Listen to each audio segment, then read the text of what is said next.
हो, जंगल हो, तमाम तरह की वो हो, अवसर सुविधाएं वो आपको मिलेंगी, जो संविधान ने अधिकार दिए वो आपको मिलेंगे। और अगर आपने वोट दुश्मन को दे दी तो दुश्मन उस वोट की प्रयोग करके आपके सारे अधिकारों को खत्म कर देगा। माननीय काशीराम साहब कहते थे कि जो जमीन सरकार है वो हमारे मगर मिलेगी कैसे? अगर आज की सरकार देना चाहती तो मिलती नहीं क्या बताओ? अगर आज की सरकार में जो खुद से कहते हैं कि भाई हम भी कमजोर लोगों की सरकार है, आप बताओ उस सरकार में कौन फल फूल रहा है? आप फल फूल रहे? बताओ आपके घर में अधिकार सुविधाएं आ रही है क्या? आप कितने लोग यहां बैठे बताओ, पिछले 5 साल में कितने बच्चे नौकरी लगे आपके यहां से सरकार? आज ये सरकार जो केंद्र में बैठी है, यहाँ की सरकार से तो मैं क्या वो करूं?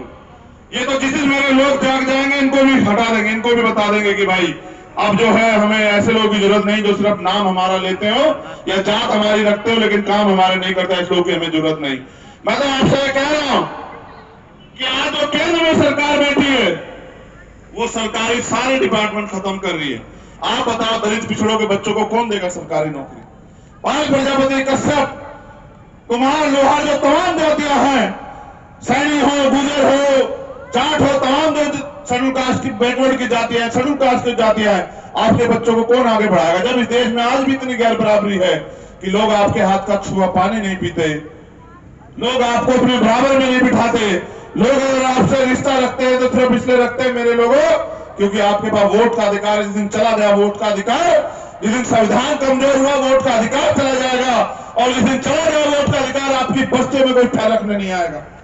अभी मेरे भाई ने पढ़कर सुनाया कि 2 अंसारियों की हत्या हो गई और मुझसे उसने कान में कहा कि मुस्लिम समाज के लोग इसलिए नहीं आए क्योंकि वो डरे हुए हैं ये मरवा देगा। ये कौन होता है मरवाने वाला?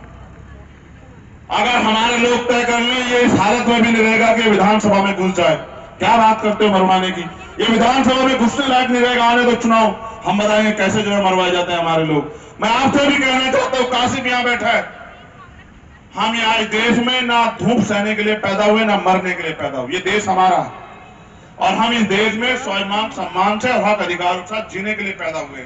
और जो कुर्बानियां देनी थी वो हमारे महापुरुष देकर चले गए।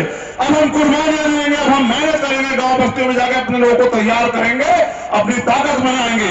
आज आप हजारों की संख्या में यहाँ हो, अगर राष्ट्रीयता में आप मुझसे प्यार करते हो तो चलो मेरे साथ गांव की तरफ और जाके गांव में जाओ, लोगों को समझाने का काम करो, बहनों को, माँ को, ताई को, चाची को, बुजुर्ग को, बराबर के भाई को समझाने का काम करो कि भाई कब तक दूसरों के सहारे रहोगे? जिन लोगों के सहारे आप उन्होंने लूट लूट के आपकी मेहनत की कमाई और महल बना लिए, वो 2पति व्यापारी और ताकतवर हो गए, कोठी बंगले वाले हो गए, आपकी दीवार भी जो है कच्ची है।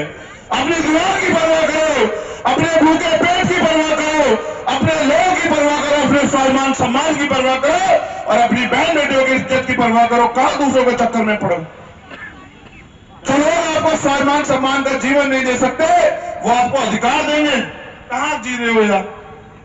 इनका बस चले ये आपकी खाल खींच ले और उसके अंदर भूसा भरकर भी आपसे काम ले। ये लोकतंत्र है, जिनके पास वोट है वो ताकतवर है, लेकिन जिनके पास वोट है उनके हालात देखो क्या। अगर होती हमारे पास ताकत तो ये टेंट होता 25 फीट का यहां लगे होते ऐसी, मेरी एक बहन मां को पसीना नहीं आ पाता जब तक चंद्रशेखर आजाद यहां खड़ा था, अगर होती हमें ताकत। और मेरा एक भाई नहीं बैठता है गर्मी में, इसको इस मंच से सुंदर बनाते जहां हमारे लोग बैठे जिनकी वजह से हमें, लेकिन क्या करें, वो थोड़े होते साधन जो अपने मेहनत से तैयार किए उन्हीं से चला रहे हैं। इसलिए आपसे कहने के लिए आया, जितनी बार बुलाओगे उतनी बार आऊंगा। मुझे यहां से एमपी नहीं बनना, एमएलए नहीं बनना, मैं बस यहां एक चीज चाहता हूं कि जो गुलामी लंबे समय से चली आ रही है उसको काटो, उस बेड़ियों को काट दो।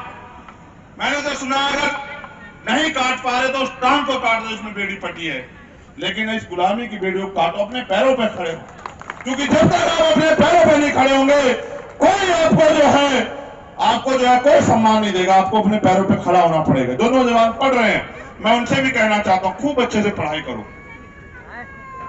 जो पढ़ रहे हैं वो खूब अच्छे से पढ़ाई करो, क्योंकि शिक्षा ही शेरनी का वो दूध है जो पिएगा वो दहाड़ेगा। जैसे मंच पे बोलते हैं ना, ये पढ़े लिखे लोग हैं, आप भी पढ़े लिखो, रोजगार के पीछे चलो और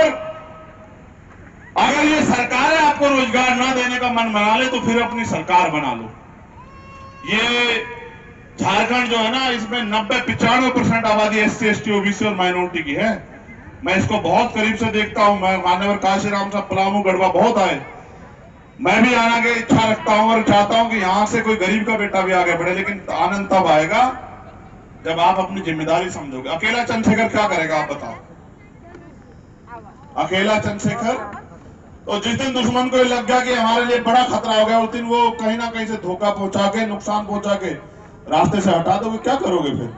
कहां से पैदा करोगे दूसरा चंद्रशेखर? इसलिए समय की कीमत को समझो, अपनी ताकत को समझो। आज वोट का अधिकार है, कल ये नहीं रहेगा तो कोई अधिकार नहीं रहेगा। इसलिए आपसे कहने के लिए आया हूं कि अपनी ताकत बनाओ।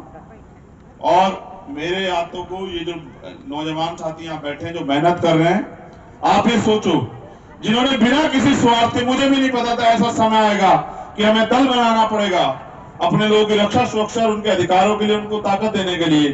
जो लोग यहाँ बैठे हैं, इन्हें भी नहीं पता था कि कल दल बनाना पड़ेगा। सोचो, जिन्होंने बिना किसी स्वार्थ के आपके लिए हकों की लड़ाई लड़ी, अगर उनको अवसर मिलेंगे तो वो आपके लिए क्या नहीं करके दिखाएंगे।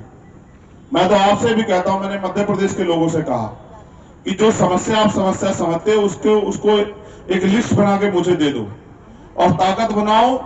जो समस्या आप बताओगे, जो मांग आप करोगे, अगले दिन उसको घोषणा पत्र हम लोग बना देंगे। भारत में सर्वशक्ति लोकतंत्र में है, सुप्रीम कोर्ट से बड़ा लोकतंत्र है और लोकतंत्र जनता के हाथ में है, जनता उसमें मालिक है।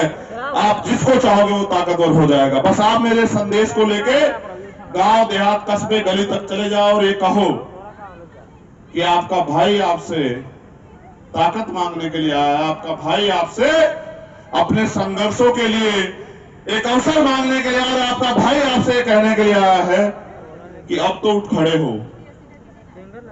अगर कुत्ते के आगे से भी उसका भोजन छीन लिया जाए वो भी रिएक्शन कर देता, कहते हैं वो सबसे वफादार